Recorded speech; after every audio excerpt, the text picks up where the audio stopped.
হরে কৃষ্ণ। সেই ভাগবত কথা কিছু বলবার চেষ্টা করছি। শরীর হলো অনিত্য, কিন্তু আত্মা তো নিত্য। তুমি নিত্য, কিন্তু তোমার বলে যা সবই অনিত্য। এই তুমিটা হলো কিন্তু আত্মা। তাই মনে হবে আমি নিত্য কি করে, আমি তো মরে যাবই। কিন্তু না, আসলে তুমি মরো না, মরে শুধু তোমার যা কিছু। এই বোধটা আমাদের নেই, অথবা আমরা ভেবে দেখতেও চাই না, মানতেও চাই না। তোমার শরীর মরে, তোমার বাড়ি গাড়ি অর্থ সম্পদ, তোমার সম্বন্ধ সম্পর্কীয় যা কিছু আছে সব মরে, কিন্তু তুমি মরো না। তাই তোমার তোমার যা কিছু এইগুলো প্রকৃতি থেকে উৎপন্ন হয়েছে, প্রকৃতি থেকে তৈরি হয়েছে, সেই জন্য এইগুলো মরে। আর আর যে তুমি, তাকে তো পরমাত্মা বানিয়েছে। ভুল এটাই যে যা প্রকৃতি থেকে হয়েছে তাকেই তুমি নিজে মানো, আর যা পরমাত্মার সনাতন অংশ তাকে তুমি জানোই না। ভালো করে ভেবে দেখলেই পরিষ্কার হয়ে যাবে। তাই শ্রীকৃষ্ণ বলছে যে অজ্ঞানের দ্বারা যার আসল জ্ঞান ঢাকা পড়ে গেছে সে এই সংসারে মোহিত হয়ে যায়। আর আমাদের সবাইরই তাই হয়েছে, অজ্ঞানের জন্যে এই সংসারে আকর্ষণ এসে গেছে। তাই জ্ঞান হওয়া দরকার যাতে একে বুঝতে পারি। তাই মোহিত মানে হলো উল্টো জ্ঞান। তুলসীদাস বলেছে উল্টো জ্ঞানই তো সব ব্যাধির মূল। এর থেকেই তো দুঃখ উৎপন্ন হয়। এখানের কোনো কিছুকেই তুমি যে একটু নষ্ট হয়ে গেলে তোমার মনে দুঃখ হয়, অথচ এসব কিছুই নয়, তোমারও নয়। তাই জন্ম মৃত্যু জরা ব্যাধি এসবের থেকে এসব তো উৎপন্ন হয়। তাই তলোয়ারও এত লোক মারে না, বন্দুকও এত লোক মারে না, কিন্তু তোমার ভুল বিচার অনেক অনেক বেশি তোমার ক্ষতি করে। তুমি দগ্ধে দগ্ধে জীবন কাটাও। বিচার থেকেই তো কর্ম এবং ব্যবহার আসে। তাই যদি বিচার ভুল থাকলে সুখ সাধনেও মানুষ দুঃখী থাকে। আছে অনেক কিছু, কিন্তু বিচার ভুল চলছে। যা কিছু সংসারে ঘটনা আবহাওয়া যা কিছুই তাকে সত্যি মানছে আর দুঃখী হয়ে যাচ্ছে। আর বিচার যদি ঠিক হয়ে যায় তো তোমার গরিব অবস্থাতেও তুমি সত্যের অনুভূতি করতে পারবে, আর সুখ এবং আনন্দেরও অনুভব তোমার হয়ে যাবে। তাই তোমার শত্রু আসছে তো তোমার অহংকার মিটিয়ে তোমাকে নম্র করতে আসছে, কিন্তু তুমি তো শত্রুকে ভয়ানক চোখে দেখো। কিন্তু সে তোমার উপকার করতে আসছে, যে অহংকার ছাড়ো।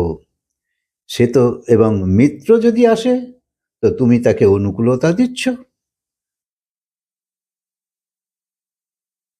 তাই ভগবান যা করে ভালোর জন্যে, এই কথাটা বুঝতে হবে। একবার আকবরের কোনো কারণে আঙুল কেটে গেছিল একটুখানি। তে আকবর তো পট্টি লাগিয়েছে, আর বীরবল সামনেই ছিল।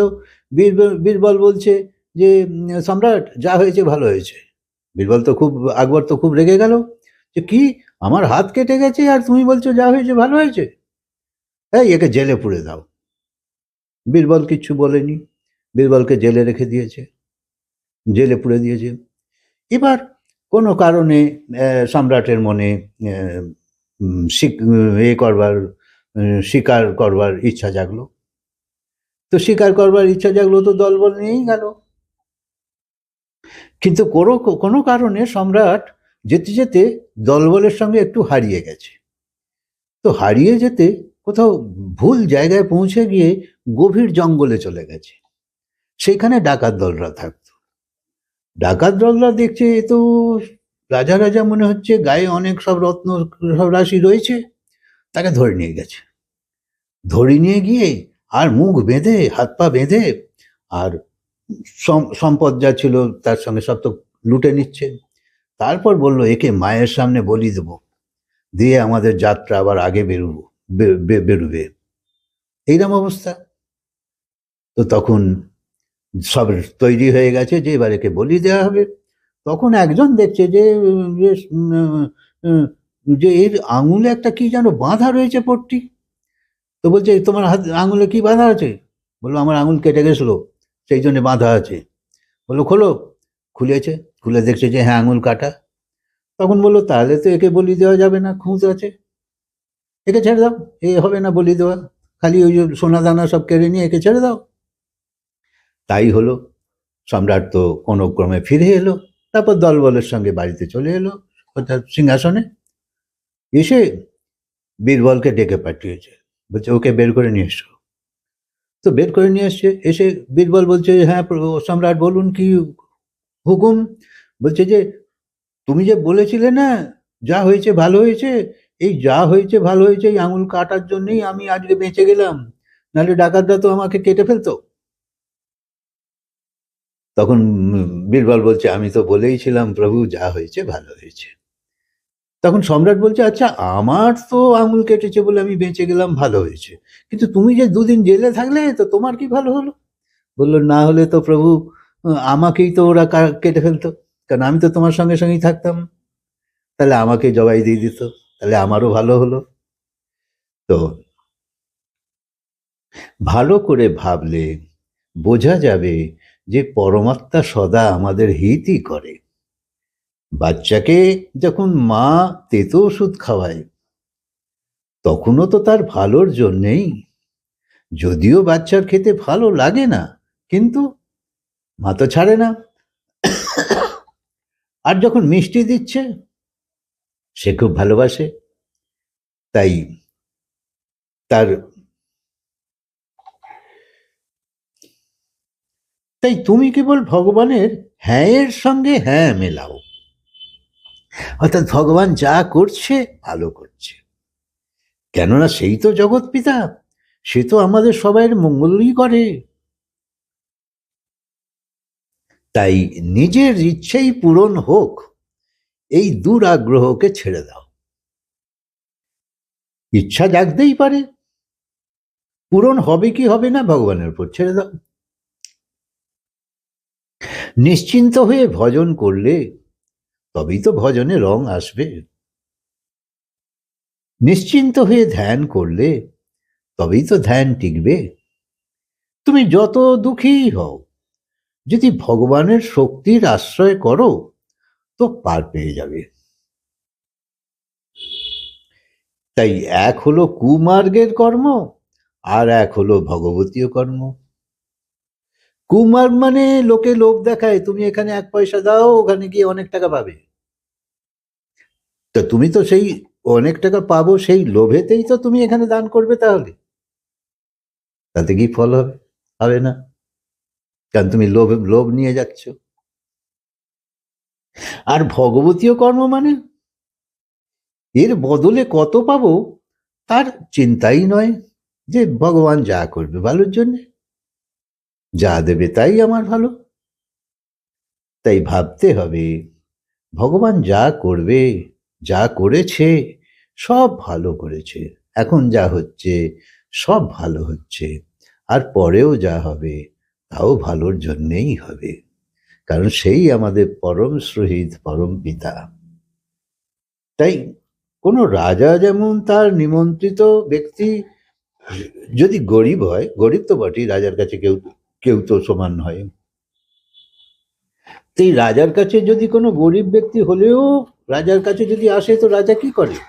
রাজার ঘরে তো আর কাঁথা কম্বল নেই যে তোমায় বসতে দেবে, সে তো তার যেমন ভোগ আছে সব কিছু রাজার মতন আপ্যায়ন তোমায় করবে, কারণ তার ঘরে সেরম নোংরা কিছু নেই, ভালোই আছে সব।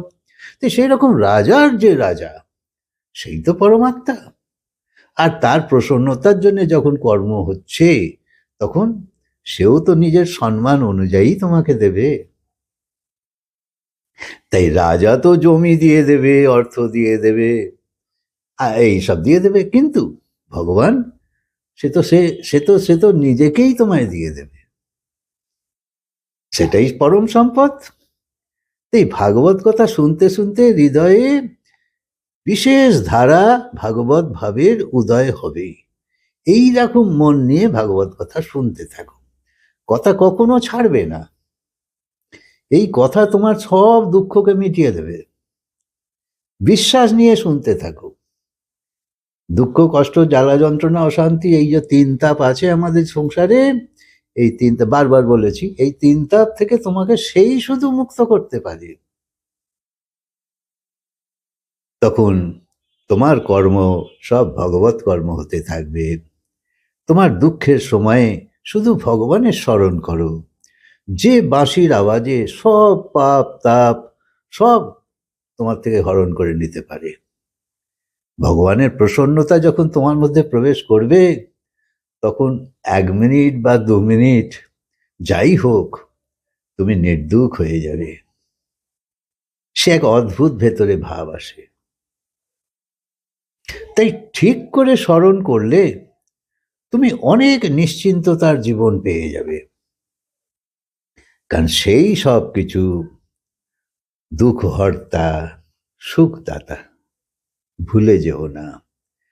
তাই যখন ঈশ্বরের হ্যাঁতে আমরা না করি, তখনই সমস্যা আসে।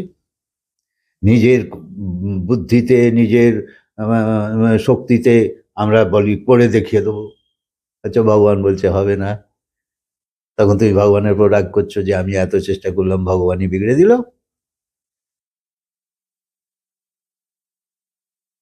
তাই তুমি তোমার কর্তব্য করো, আর ফল থেকে নিজের বিচারকে সরাও, যে যেরাম হবার ঠিক হবে।